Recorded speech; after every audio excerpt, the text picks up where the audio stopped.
This is Eye on Hong Kong with Key. And this is Harminder, and we'll be discussing the top news for the week involving Hong Kong and China. And welcome to the 48th episode, I think, of Eye on Hong Kong. And hello, Lee. Hello, Harminder. Thank you for being here. You're welcome to find out. Thank you for inviting me. Key's taking care of his sick dog. Yes, poor little pooch. Hopefully That's he'll be dog, all right. Key. Aw, poor Key. Anyways, eventful week. Nothing. Is it ever not? That's true. In this city, one day is a long time in politics. Yes. But, we'll just rapid fire through all of these. So let's start off with a 12-year-old boy that was presented to the public through one of the FTU legislators. She's actually handling this case for them. So this boy was discovered to be living in Hong Kong illegally since he was 3. He's 12 now. And his grandmother is the one that's been taking care of him in the city. And his parents abandoned him because they thought he was a bad omen. Father lost an arm in an industrial accident. Mother got cancer. So they thought the kid was the bad omen. And, these people Superstition. just jump wild. off a bridge. So it's a poor little 3-year-old's fault, yeah? So let's starve him to death. Yeah, exactly. But thank goodness his grandmother took him in. So that didn't happen because it often does in the mainland. But the thing is that he's been granted temporary stay, 28 days. He'll have to renew his temporary visa every 28 days by going to the immigration department. But there's been a lot of controversy because on one hand, people are saying, let's have some sympathy for this kid and grant him residency eventually because this is the only home he's known. He's been here since he's 3. He's 12 now. And on the other side, there are people that are saying, no, follow the rules. If we let him stay, it'll open the floodgates for the other illegal kids and adults that might be here. They're saying, go back, apply for a one-way permit, then come here. Some are flat out are being very nasty online about comments about this kid. He shouldn't be here. He should be across the border, blah, blah, blah. So it's divided opinion. How was it found out that he was here? How did he come to light? His grandmother came out and fessed up on what happened. We've been here for 9 years, and of course she was smart and went to a legislator to do that. So an FTU legislator. Well, it doesn't matter. A legislator, because that makes certain departments take it easy compared to doing it yourself. You may get harsher treatment. Okay, so this kid has never been to school. No, he has no ID, no documentation. He's just been kept at home for 9 years. Yeah, I mean, he said that he's even afraid to take a library book, borrow one, because you need ID. You have to apply for one.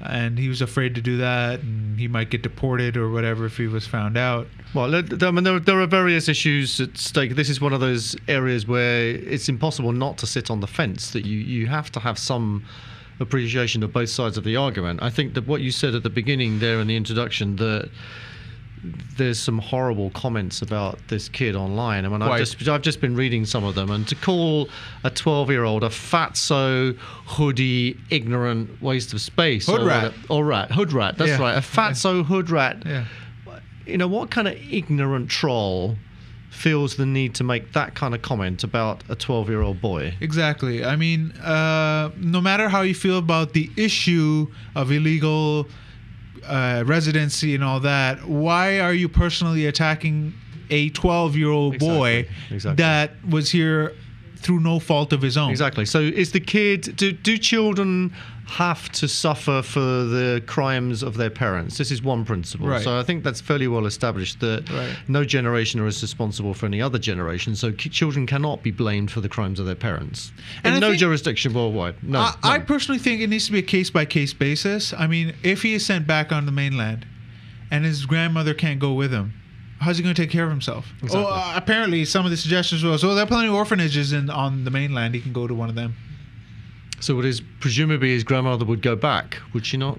If he had no option, then he would... But she won't have residency there. She's lost a hu zao, is that the word? Hu Kao or something, yeah. She's lost a hu kao, so she has nowhere to go. She's a Hong Kong resident now. Yes. She's a PR. She's a permanent resident. Well, I do understand the moral hazard of this as well, that if you allow one case, then it will encourage others. There's no doubt about that. No matter which way you look at it, then there are serious arguments to be said that if you let this case go, if you don't deport this boy, then there will be other cases. In fact, there must be thousands of other cases now. I don't know. Then it comes down to children. I mean, it comes down to the investigative powers of the immigration department. Does he have a legitimate case? Does he really have no parents that can take care of him? Does he only have this relative to take care of him? She's already 67, right? She's living on assistance. So clearly the boy up until 18 will definitely require assistance until he can get his, And if his grandmother dies, who's going to look after him? Right. So he'll have to go into care. Right. And people are freaking out about, if we let him become... But then here's a statistic that I'm going to quote from the Post. It said from 2005 to the end of September 2010, that's 5 years, the immigration director exercised discretion to let 129 people with no right of abode remain in the city. 129 people over 5 years. That's hardly a floodgate being open. Now, I know the local extremists that are going to come out and say we're pro-Beijing, we're what do you call them? Leftards? You're actually using that word now. We're leftards. We'll be labeled leftards for actually having an opinion that differs from them. But the thing is, I'm looking at it on humanitarian grounds as well as the policy. And I think the immigration department does have discretion case by case on this. This is a special case where the child will be... Being a father, you feel for the kid. I think these kids who are saying this bad stuff online, or people who have no kids, don't have the same empathy. They're not kids. The people who are saying it are adults. Yeah, well, I don't know if they're if they're fathers or not. Really, once you become a father, your entire mindset changes on a lot of certain issues. Certain issues like this hit you harder than it would before. Yeah, because you think about your own child. I think one of the people who are always saying that Hong Kong has the benefit of the rule of law. It has the benefit of a relatively clean and efficient public administration. If you believe that, and generally I do believe that, some of it's slow. Some of it might be inefficient, but generally speaking, it's not corrupt and it does work according to procedure and processes are followed.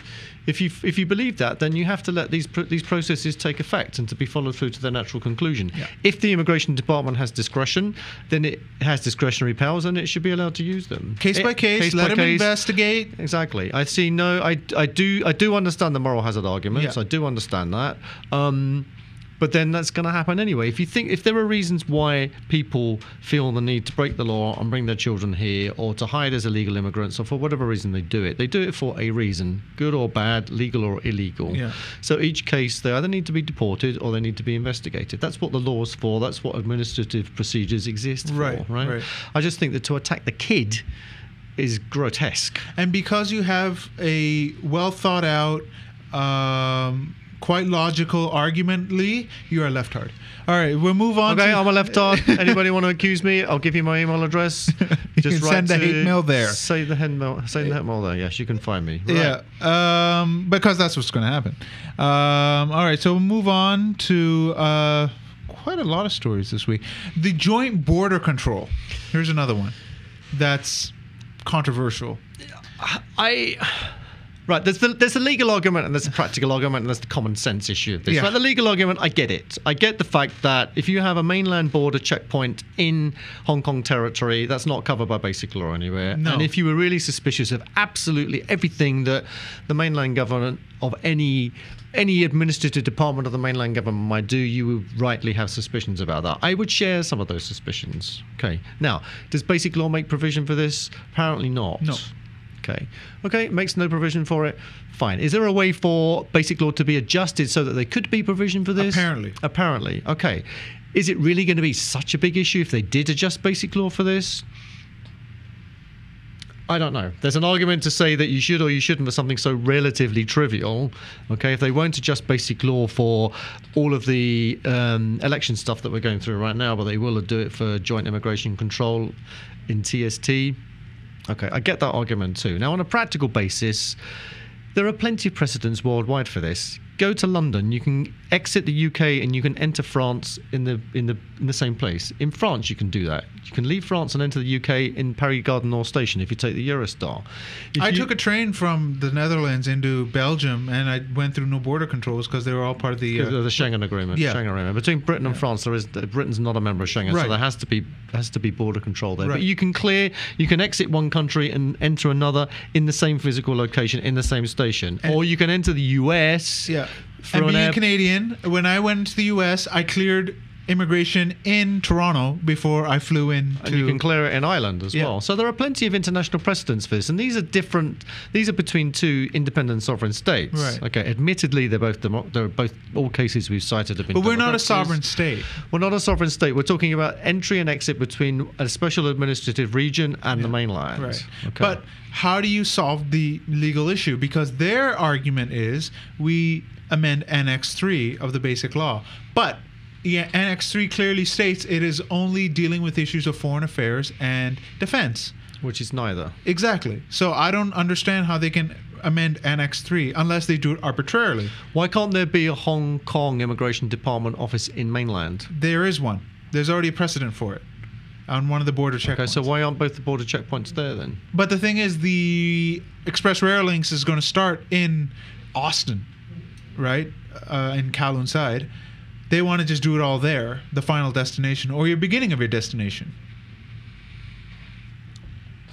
It's a convenience thing, right? It is a convenience. But I get the. It's very convenient for passengers. It Sure. will save 30 minutes. I mean, Right. you just do it all in one go. Great, Right. great for travellers. Right. I get the legal arguments. I just don't think it's that important. But the thing is, if we start at this, it could set the precedent for other encroachments into Hong Kong, saying, well, we allowed that, so why don't we do this as well? That's and the do danger. this I and accept- do yes, this. I do And see knowing that. this mainland CCP government, the Central People's Government, they do that. They start incrementally with something, and then it explodes. Don't you think, Armando, this is a consequence of the poisonous atmosphere that we have in Hong Kong Yes, now? absolutely. If there There's was no some kind trust. of, there's no trust on either side. There's no common sense approach Exactly. to anything. And it's not the fault of the Hong Kong people. It's the fault of the office that's sitting in Western that's been. The Basic Law says you can't interfere in Hong Kong affairs, but they're clearly doing it across the board, and it's causing this. There's no trust anymore. I had Paul Zimmerman on my other show, and he made that point quite clear. There's no trust anymore, and until that's rebuilt, we have to rely on legal documents. exactly. But even they're being abused. Sometimes, yes, absolutely. I think the atmosphere is poisonous to the extent that something that should be reasonably straightforward to implement by some kind of protocol or some kind of annex to basic law that most people would think, yeah, that's all right, I don't mind that. Under normal circumstances, a normal treatment between two parts of the same country or two states should be easy to do, but it's not. I did like the MTR's response to the question about the border. Well, they said it's not a problem yet because it won't be ready for another 3 years. Well, Is that that's what they one, said? and the That's other one. thing it's is going to the- cost you another $10 billion. and they also said it's none of our business, and it really isn't. They're just there to construct the damn thing and make it run efficiently. So they're off the hook for that for now. We'll move on to But they'll be on the hook for something else. We'll probably. find it. We'll find probably it. another 20 billion. We had Peking University law professor Rao Shiping. He said that And he was on the Basic Law Drafting Committee? I was believe he? so. Yes. Don't quote me on that, though.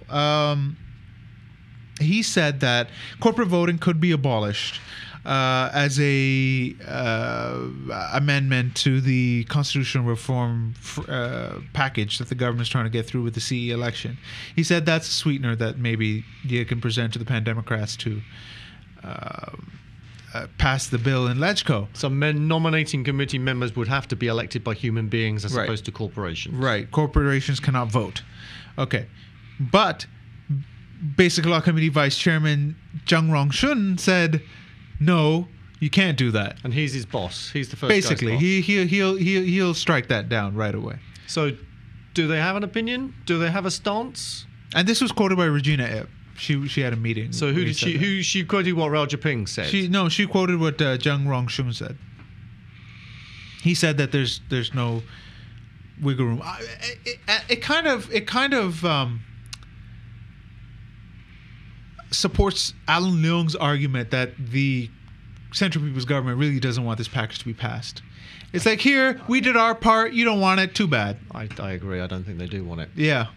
Because they're making no effort. I don't think they understand the consequences of how bad it's going to look for them internationally if it doesn't pass. I don't think they care at this point. I think I agree with you. I don't think they do care, but they will If they can care. massacre students in the middle of a city, and the international press is there to cover it, and countries don't care, what is this? And people are signing up to the AIIB. Yeah. So who cares? And they're not doing very much about building runways in the Spratly Islands. Well, yeah, you've got a point. Exactly. They're building actual islands. Where's the environmentalists? Where are the Greenpeace? The people who ram whaling ships. Well, it's interesting in this particular case because this was reported in one of the British newspapers last week. I checked quite a few of them about the U.S. Air Force plane that flew over this. Yeah, I saw a CNN video clip and of was that. warned by 8 times. It flew over 8 times. And No, it was warned 8 times. Really? To get and out they of said, it. this is China, get out. Yeah. One said, you go. You go. Yeah. It was reported in... I could only see that it was reported in one British newspaper. I didn't see that it was reported on the BBC either. It was on CNN, though. Was it? Because their reporter was on that plane. See, it's interesting, isn't it? It's interesting that is actually very frightening because that could turn nasty very quickly. It's very, very, very brinkmanship on both sides to do that. I have some sympathy with the US trying to do that. I've had a lot of sympathy with the US trying to do that. But is it a wise policy? I don't know. It could end very, very, very unhappily. Probably. This could be a flashpoint for a World War III scenario. It could be. But why wasn't it reported much more widely? Is it just because they didn't want CNN to get the credit for doing it? Which strikes me as being absurd. I don't know. It's a very important news item last week. One of the most serious. Yeah, you saw the video clip where they're actually dredging sand right out from the bottom and throwing it onto the island, that man-made island they're making. And that runway is huge. That could land any aircraft, pretty much, that they want. It's already got control towers on it. You name it. Radar. But the thing is, you just look at the island where it's placed and then look where mainland China is. Not even close. It's more closer to the Philippines or Vietnam, but somehow they own it. So they're allowed to get away with that. So are they going to care that they veto the 2017 reform package? That's the thing. Who cares about what happens on this dot on a map? You know what I mean? I suppose to the extent that the Chinese government does not like negative international press coverage of what it's doing in Hong Kong. Well, they got CCTV too. Yeah, but it does get very sensitive about international criticism of what it's doing in Hong Kong. Or at least it did last year. Yeah. Right? It got very, very narky about what the British Parliamentary Committee was saying. But what are you going to do? You got Western governments that are all bankrupt except Australia. You have that's significant in terms of diplomatic power and some military power. You have third world countries developing countries that are not at the level of China. Even India is still not there. Their economy slowed down. China's slowing down, so they're using all this stuff as a distraction. Who's going to stand up to no one? The United States has a military, okay, and that's it. They are literally just a military power now. I wonder what the strategists in the Pentagon are thinking. What is the plan? Supposing they did shoot down the US plane, I think China's unlikely to do that. No, they're not stupid to do that. So the US is going to keep flying over the Probably. Spratlys? They've been doing it for years. I mean, it's nothing new. It's just very public this time because CNN reported it. Geopolitically, this is China. You go. Okay. This is China. You go.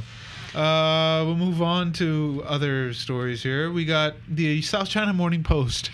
It's getting rid of all of the good journalists, all the stories, all the people that I like reading. They're all going. Which is what's going on? Yeah, and you're left with the people that I read but irritate the out of me. Yeah, they're staying. They're staying. So Alex Lowe is staying, and Michael Giuliani are staying. But no comment. No comment. Well, Alex Lowe did write something that I did agree with this week, but that's once in, 6 months? And the other one's just the nose. So all of the good people, the good, interesting writers, they're going. So that includes Philip Bowering, Karen Rafferty, but he's been gone for a while, Steve Vines, Frank Ching. Howard Wynn's, his Lycée column's gone. Yeah. Tom Holland's gone. Yeah. So it's quite a lot of people that have been axed, and coincidentally they have all been critical of the government. And what's the the reason mainland. given by the SCMP that they need to refresh their journalistic stock? That's what my sources say. That there's no purge going on of pro-democracy journalists. It's just to refresh the pool. right. So the BBC, John Simpson, who's been around for donkey's years, they don't kind of get rid of him because they're sick of the sight of him? Depends on the ratings. I mean, does anybody believe this? Does anybody, whether they do or they don't, isn't the perception of this actually much more important? The perception is that all these people or they write things which are very sensibly argued and generally speaking very anti-government. Would you care if you're a monopoly? Well, I suppose it does have a monopoly in terms of the English-speaking That's what press. I'm saying, yeah. So They're would you the care? monopoly. Well, ultimately, would you care in the short term? No. In the long term, would you care? Yes, I would. Because your reputation, which has been built up over 100 and something years, is it? No, yeah, it's a very old paper. And has not just in Hong Kong, but regionally, it has a reputation for being a very serious 80s, early 90s. This was the paper to read in South China. In South China, the whole area. Yeah. Southeast Asia. And now it's just been ruined. So you have destroyed Quite. the value of a brand. What? Let's just, if you want to be on the right side of history, let's look at what might happen in certain scenarios. Let's just suppose for 2 seconds that the Chinese Communist Party did collapse, God willing. But let's just suppose it did collapse. Mm-hmm. Okay. Then what's the South China Morning Post going to do? Is it going to Support say whatever's on- support whatever and then just support actually whoever their boss is now supporting. actually we got it wrong? Yeah, who really Malaysian businessman that owns the paper that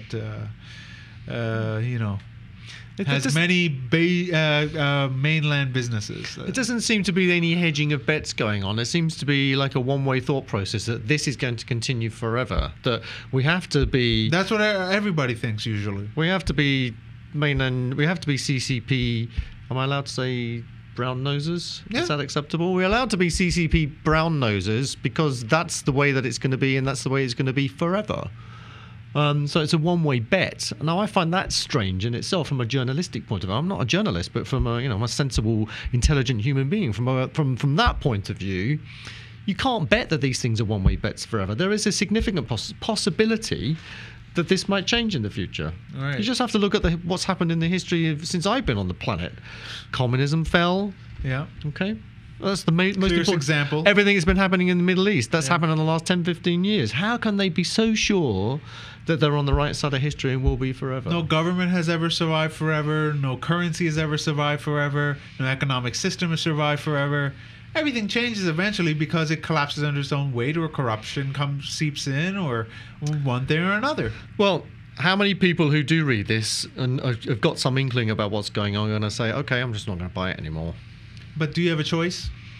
If online media takes off, yes, you do have a choice. Speaking of that, there is a... Was that a good segue? That's a great segue. Speaking of that, we got Hong Kong Free Press coming through. We have our frequent guest here, Evan Fowler, who's a co-director, along with Tom Grundy, who are starting this paper. It is a non-profit, totally crowdfunded for now. Eventually, they will move into advertising and stuff like that. But this is their answer to the SCMP, where they believe that it is brown-nosing too much and is not open to other opinions like they used to be. So this is their answer for it. Okay, I'll play devil's advocate. Sure. You could easily argue that Evan Fowler and Tom Grundy have taken particular stances in the past, and that their Hong Kong Free Press will be biased the other way. It would be very easy for somebody who took a. But they said they're going to be open platform for anybody, even people that don't agree with. Okay, well that's going to be, it's easy to say, difficult to prove. They're going to have to spend a long time building up that credibility. The South China Morning Post has had a 100-year trajectory, and it's just ruined it in the last few years. Yeah. Hong Kong Free Press is going to take a long time to be able to demonstrate to its pro-Beijing readership, or those that have an inclination thus, Right. to show that it's not biased. Well, it depends on who they get on for columnists and contributors and stuff like that. So far, most of their columnists and contributors do swing towards the democracy camp for now. But it depends on if the other side trusts the paper enough to have their stuff printed without any edits, editorial changes to it. It'll just depend on. Well, I suppose in a way you have to look at the way that the printed press I'm not sure about online press, but the printed press works certainly in the UK and in the US, that certain newspapers have a reputation for being pro-government or anti-government, or for being right-wing or left-wing. Certain party. Yeah. So there's affiliation. Sometimes that changes. Yeah. Infrequently it changes, but sometimes it does. So is that going to be any different in Hong Kong? Not sure. I don't know. Is it going to cause large-scale switching to Hong Kong free press? I doubt it. It's certainly drumming up a lot of noise right now amongst the online press and even regular. The Guardian had a article on it. That's international press, and hopefully it lives up to the hype. But we'll see what happens. We'll get Evan here one day to discuss further into Hong Kong free press, and we'll just have to. Oh, well, I wish them well. I hope it does. Same. But how are they going to deal with the issue of schools, for example? Okay, I'm working in a school at the moment. Most schools have a free subscription to SCMP. The SCMP is delivered as an English language learning tool. But it's online. It's free online. It's a free online paper. There's no subscription. But they have a physical presence in schools, so that's going to take a lot. If they are going to go direct competition with the SCMP, they're going to have to deal with that physical presence. They may have to actually, advertise subtly to the not subtly, but just like maybe send a newsletter to them saying, hey, you can have your students log on to our just download the articles, or maybe they can have like a every day you can put all the main articles into a PDF and they can just print it off or something. Has the Post actually said anything directly about why it's getting rid of these journalists? Has it said anything? Nothing. No. So this is just you've been told. Yeah. You asked some of I heard Steve Vines on radio, and even he suspects that it's because of the pro-democracy stance that these writers take, and the paper's going a different direction. Anyways, we got to continue. Sure. Our absolutely lovable favorite person in the whole wide world, Robert Chow IONHK. million. Right, this is the man. Right, how much time have we got for him? We got a couple of minutes, so let's make it quick. Well, let's make it very quick. He only got one. Let's spin it round the other way. He only got 1.2 million signatures. Don't forget, viewers, that last time he got 1.8 million viewers. So this time he got 1.2 million people to sign duplicates. No evidence of ID cards, children, domestic helpers, non-PR, mainlanders. I think they actually filtered out domestic helpers. Filtered out domestic helpers. Maybe that's why they don't have the extra. All right, so I signed 5 times, in 5 different places. Wasn't asked for my ID card once. Did you? Yeah. Really? Just to prove that it's a total load of old. There you go. But Robert Chow says it's all Photoshop. Those photos aren't real online. He's reduced it by 1, hasn't he? Well, the man. I think the government. I think he needs to wake up to the fact that he's being used as a patsy by the government. Okay, why the patsy by the government and by the liaison officer? They are using him. I don't think he's stupid enough not to know that, though. I think he's a very smart person. Do you think so? Do you not think that his ego takes over sometimes, and he thinks I got 1.2 million? Do you not think he realizes he's being used as the government's fall guy? I'm wondering if he thinks there's a big fat prize for him at the end of the day for doing this stuff. How many government members said they wouldn't sign this time? Last time, none. The only person who said they wouldn't sign was the Justice Minister, because he said he couldn't. This time there were several who said they wouldn't sign it. Right. Okay. And he only got. Let's spin it. He only got 1.2 million. Yeah. So, and also he made some asinine comment about the fact that the Pandems were going to get slaughtered in the election because they needed to get 500,000 more votes in order to get to his 1.2 million. Some ridiculous stuff like that. Plus, this is idiotic. He did an open letter to Mark Zuckerberg on Facebook complaining about the fact that some of his Facebook posts have been censored, quote unquote. And this is a man who supports a country that actually blocks Facebook completely. Does he? I don't think he gets. Does he get the irony of that? No, I don't think so. Well, that is just, if you want a definition of irony, that's it. Does he get it? No, I don't think so. But, the photos of children signing. Photoshopped. The people signing on, the supporters that are there at the booths just taking and signing it under a staircase. And, and their off times. I've been to several of these booths. They were deserted. I may have seen one person stop and sign. I did see a few people in Xiangwan doing this. I actually saw one person arguing with them as well. Which I never saw last time. It was normally me arguing. But straight this time up, I just went along and signed. It was deserted, these booths, unlike the last time when they had like support the police or something And like that. I can't believe for 1 minute that they think that anybody's going to take any notice of this, that it's going to have any credible impact on the way that things are going on opinion. You know what? On that note, why don't we just give out our Shame on You award right now? So, Robert Chow, you have just received the Shame on you award. And well deserved it is too. I think it's his second or third time. Anyways, we'll be back in the second. Well, actually, we won't be back in the second half. We will be back with an interview we did with People Power chairwoman Erica Yun. This is an interview we conducted last week, and we're airing it this week. So magically, Lee will turn into Key, and I'll be wearing a different shirt. So we'll be back with that.